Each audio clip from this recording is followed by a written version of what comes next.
জয় বাবা লোকনাথ।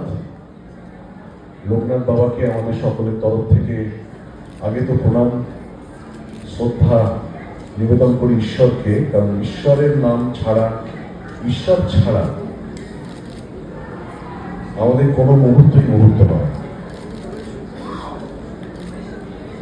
আমি ঈশ্বরকে আঁকড়ে ধরে থাকি সবসময় 24টা ঘন্টা প্রতিটা মুহূর্ত। এই কারণ হচ্ছে যে আমরা ভাবি এটাই যে সবকিছুই আছে, everything is for granted, we take things for granted. আমাদের বিশ্বাস আমরা নিচ্ছি, আমরা হাঁটাচলা করছি, আমাদের হাত পা চলছে, আমরা দেখতে পাই, আমরা ভালো খাবার খেতে পারি, আমরা বাড়ি যাচ্ছি, আমাদের গাড়ি আছে, আমরা এত নিজ ক্ষেত্রে কর্মক্ষেত্রে এত সাকসেসফুলি কাজ করছি, আমরা ভাবছি এগুলো আমাদের তো পাওয়ারই কথা।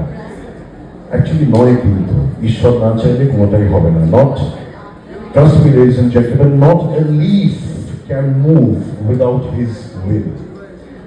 Everything is preordained. যারা বলেন ঈশ্বর নেই তারা মূর্খ, তাদেরকে আমি একটাই সংজ্ঞা দিতে পারি, তারা মূর্খ। তারা একদিন বুঝতে পারবে যে ঈশ্বর কিভাবে আছে প্রতিটা মুহূর্তে।